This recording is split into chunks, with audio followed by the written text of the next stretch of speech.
Episode 18 of Rough Stuff includes cold Carpenters. These guys out there nailing and sawing when it's the wind chill factor is well below zero. Home tour. We recently remodeled our bathroom and did some other stuff in the house, and it's looking pretty good. Twisty, Turny, Highway 64. This was a rather exciting trip late at night, but I filmed it for you. Hello and welcome back to Rough Stuff. This is episode 18. 18 episodes of a half-hour TV show means I've produced 9 hours of TV for you already. I'm very pleased with the response we're getting from this show. A lot of people seem to like it, so we're going to keep doing it for a while. And we hope you'll tune in every Tuesday at 8:30 here on Channel 20 URTV. Support your local public access channel. And you'll also see it at other times besides the regularly scheduled one. There are definitely jobs in this world that require great fortitude. And insulated underwear doesn't hurt either. These are some carpenters, a couple of guys working on a house being built on the hill above our home. And it's 17 degrees on a Saturday morning. And these guys are out there working.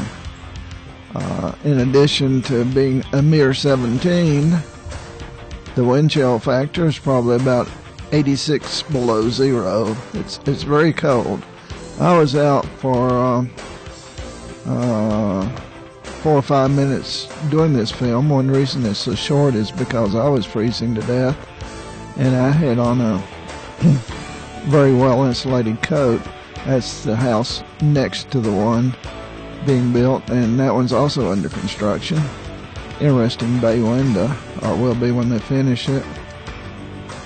This is there's guys working on that one too. I didn't get them very well, but they were there working up on the roof also. I mean, I want to tell you, this is cold here. It's my fish tank in the foreground on my property. Now the wind's blowing and the guy's carrying plywood across the top of that roof. That takes a lot of effort, believe me, to keep the that big plywood or chipboard, whichever it is, that acts as a sail from getting away from you. And his partner is looks like he's in some sort of air gun or something to nail him down with. This is really the flooring for the second story. I think there's a roof. The roof goes on above this. Well, of course it goes on above it, but I mean, there's an additional story that's being built.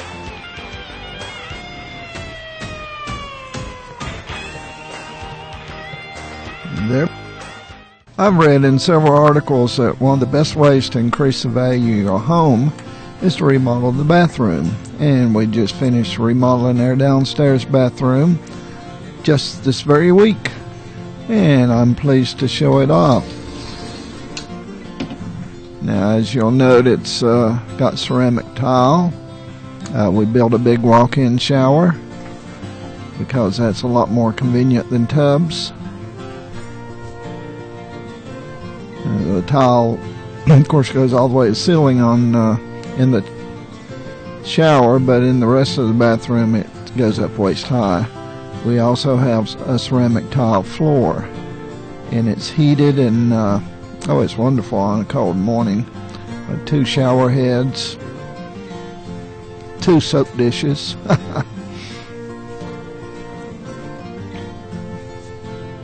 And that's me filming with my high-definition camera, just because it was smaller than bringing over the big studio camera.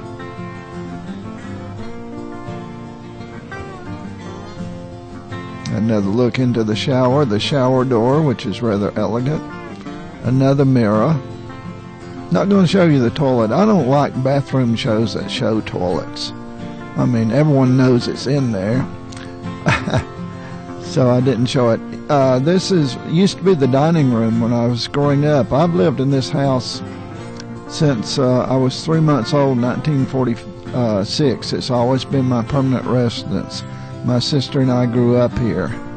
And this is a new computer that I recently installed just to have something to work on over the house. I should qualify that, something to work on downstairs at the house. I have a computer upstairs too. I got lots of computers around through here. This is the kitchen. My mother remodeled this in the 1960s, but we're starting to update it some. It still looks pretty decent. Did add that mirror recently. We didn't get electricity here until 1950. We had outdoor toilets. You got to admit, this is looking from the what used to be the back porch that was closed in. I recently added, that same time I remodeled the bathroom, I had heat added out here. We didn't have heat on the old back porch, and the washing machine would freeze up, which was not good. But as I started to say, we did not get electricity here until 1950. I remember it quite well. And we had to go to the outdoor Johnnies and carry water into the house and everything. People don't realize, but up here in the mountains back in the first part of the 20th century, we didn't have a lot of the amenities that are present today and everyone takes for granted. My wife and I collect elephants, by the way. You'll see elephants all over our house. We're back in the dining room. I was on national TV a few years ago in this room for a book I wrote that got a lot of play. So I've used it for writing. It's my writing office for. We're going back into the front room. That's the front door there. That's my wife Pat's piano. Yeah, we need to clean up some more and fix up some more, but the house is starting to look pretty good. Again, the house was built in 1915, and it's been remodeled extensively over the years. And we're going to do some more. All this area is going to be painted shortly. And we're going up the stairs now. This is Elephant Street, again, because of our collection. The door to the right was my bedroom when I was growing up, and we're going into it now. There, I turned on the light. Recently had closets added to the bedroom, because the last time I had the house appraised, I found out that if a bedroom doesn't have a closet, they can't count it as a bedroom. So just by spending about $300 or $400 on materials, I increased the value of the house by $20,000 or so, I'm told. This was my sister's room when she was growing up. We're now using it more for storage than anything, although it's theoretically the guest bedroom.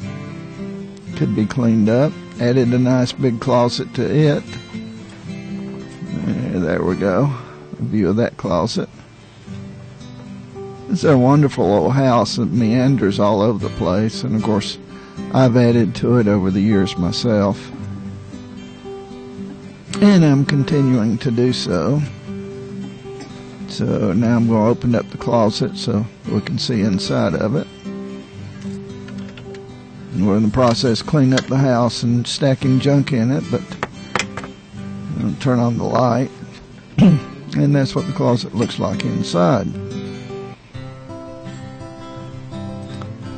So it's pretty nice, very convenient. We're going to build some shelves in the back because it's a deep closet, and we'll have even more out-of-sight storage. Now we're going from the old part of the house, built in 1915, more elephants in our collection, to the new part of the house, which I built. Autofocus is not always the greatest thing in the world, but he finally came into focus. The new part of the house here was built in 1994. I built it in 1994. It has another bathroom there, which I won't bother showing you. another computer. I do a lot of work up here also.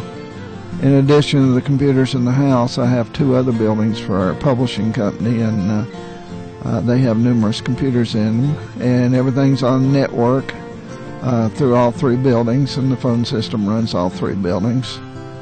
That was my 42-inch plasma TV I enjoy, and our large elephants I found on eBay. And this is Grape and his brother Lime. Don't ask which is grape and which is lime. Think about the fruits and it will come to you, I'm sure. My buddy Cal, looking at the top of his head, there he is sitting in the chair. He's having a good time. All the elephants have names, and some of them we even remember. So, but my wife and I got into collecting elephants years ago, and we have a lot of fun with it. So now we're going back into the old part of the house. The little door I went through was originally a window. The room on the left there was my ham radio shack back in the 60s when I was in high school, and I talked to over 100 countries from that little room. My automatic light in the stairway just went off. I waved my hand and it came back on. Looking down the stairs. Again, we're going to paint and refinish all this area, and it'll look pretty sharp when we do that again. Doesn't look too bad now. And back down the steps, you can see my shadow, and I deliberately stopped here at the mirror just to show you me filming again. Got a nice monopod, heavy duty monopod, that lets me set the camera down and makes it steady. And now down the steps, step by step. It's a picture of elephants that I framed and put up. Incipient stampede there. I bought that hanging when I was in Japan. Last month, that's January 2007, I had occasion to go to Highlands, North Carolina on business. And by the time I finished, it was dark, and I thought, well, gee, I'll just go down Highway 64 to Franklin and then home that way. I'd forgotten how twisty and turny Highway 64 is. There are a lot of 10 and 15 mile per hour curves on it, and some you even get to go a blazing 20 miles an hour. But it's a road that drops in elevation quite a bit in a very short distance, and does so in a very corkscrew type manner. But I got down okay, and obviously, since this show's on, and it was a pretty enjoyable ride. I recommend you do it during daylight, where you can see where you go and look at this curve coming up, where you can not, and that's a 20 mile an hour curve. There are quite a few that are worse than that. But again, do this do this driving daylight. There's some nice waterfalls. It's very scenic and well worth going. Now, Highlands is a unique town. I've got some information here on it from the Wikipedia, the Internet Public Domain source of information. And it says Highlands is an incorporated town located on a plateau in the southern Appalachian Mountains within the Nantahala National Forest in Macon County. As of the 2000 census, as of the 2000 census, the town had a year-round population of 909, but the population swells to 10,000 to 15,000 during the season from spring to fall. Now, I was up there in the winter, and it was pretty much deserted. The town, by the way, is 4,100 feet above sea level. It's not only one of the highest towns in North Carolina, but also on the entire eastern seaboard east of the Rockies. The town was founded in 1875 by Samuel Kelsey and Clint Clinton Hutchison, who supposedly drew lines from Chicago, Illinois to Savannah and from New Orleans to Baltimore. They felt that the intersection of these two lines would eventually become a great trading center and commercial crossroads, and perhaps one day it will. In the 1930s, the town became a golfing mecca when Bobby Jones of Atlanta and some of his well-heeled golfing buddies founded the Highlands Country Club. Today, the club is one of 7 successful residential country club communities situated between Highlands and Cashiers, North Carolina, which is the next town over in Jackson County.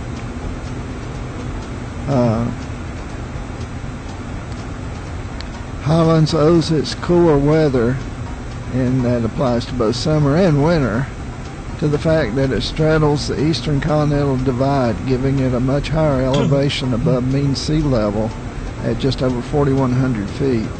Because of this, it also receives quite a bit of precipitation, mainly as rain, but also a few snows scattered throughout the winter.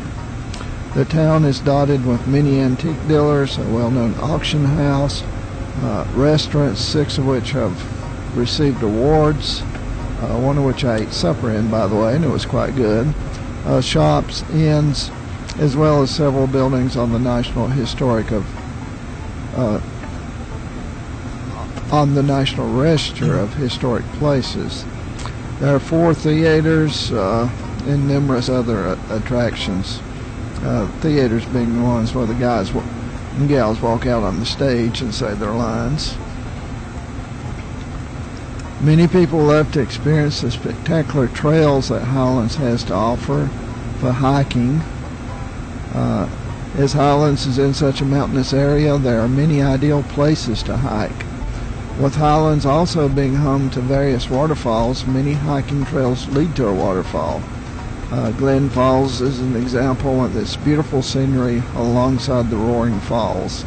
And we're going to have to get up there in warmer weather and film that for you. The town's official elevation is 4,118 feet, making it the highest altitude as well as the coolest during summer months of all towns in the southern United States. The annual rainfall approaches 90 inches due to the lifting effects of storms coming from lower elevations to the west. This rainfall and counterintuitively the abundant sunshine create a lush and verdant microclimate which delights botanists. So anyway, it is a really neat place up there, and I enjoyed my visit a lot.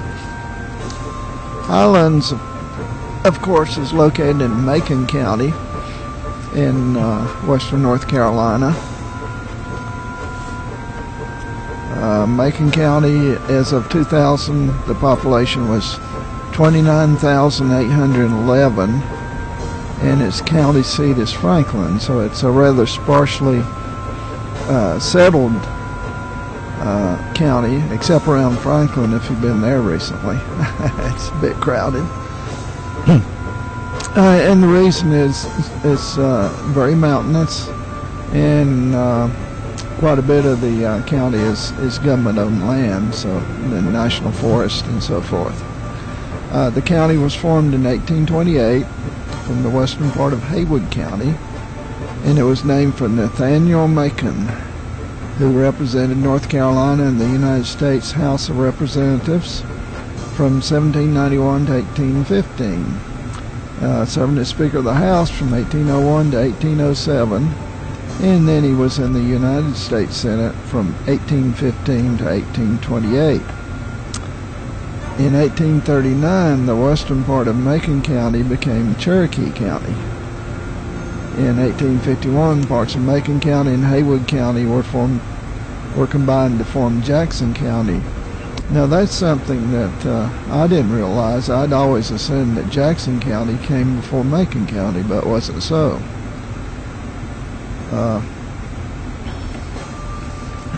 That's interesting to know. Macon County lies within the Nantahala National Forest, And as I mentioned earlier, the county seat of Macon County is Franklin. And Franklin's an incorporated town located in Franklin Township within the Nantahala National Forest. As of the 2000 census, the town had a total population of 3,490. The Macon County Airport is located nearby, a small airport that takes small planes. I do remember a number of years ago there was a gentleman that had a restored Mustang P-51 World War II fighter. It's quite impressive, and he flew it in and out of there.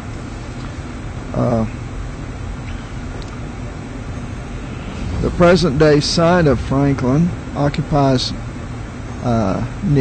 Niquotsee, an ancient and important Cherokee town. The remains of a mound can be seen in the center, near the center of Franklin today, from that town. And what few people seem to know, and I certainly didn't know it until I looked it up, is that Franklin rests on an asbestos mine. But find out more about that. Niquotsee, the Cherokee town, which is spelled in various ways, was an important and ancient Cherokee town located on the Little Tennessee River at the site of present-day Franklin, North Carolina. A large mound is still visible, marking the location of the townhouse. The Niquotsee Mound is one of the few Indian mounds that remains intact today. It has not been excavated, so its age is uncertain, but is similar to other nearby mounds whose age has been determined to be at least 1,000 years. In 1730, Alexander Cummin called for a council at the town of Niquotsee, for which thousands of Cherokees attended.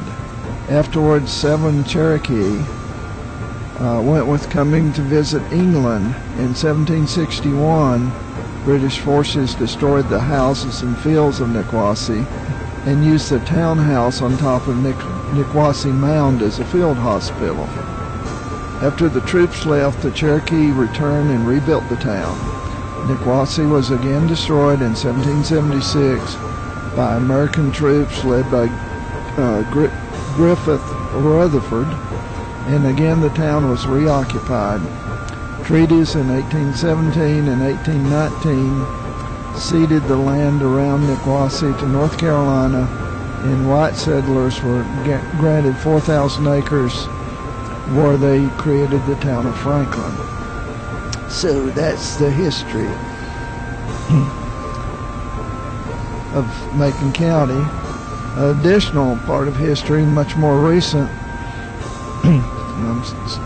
as you note here on the screen, we're starting to come back into a little civilization. Still have a way to go, but a more recent history I participated in for the town of Franklin in the 1980s. I wrote the water billing system they used for several years back in the days when I was doing some professional computer programming. Those days are long since passed. That's a lot of work programming, especially something as complicated as a water billing system, and it also handled things like dog tags, the taxes that they'd charge if you had a dog within the city limits, and so forth. This place on the road, by the way, was very interesting late at night because evidently there had been a recent slide, and the road at one point at least went down to just one lane, and that lane was had a cliff on one side going up and a cliff on the other side going dramatically down, so it's was an area I went through quite carefully, I tell you that. But let's go back to the Cherokees for a moment. Like many people in western North Carolina, I have Cherokee blood.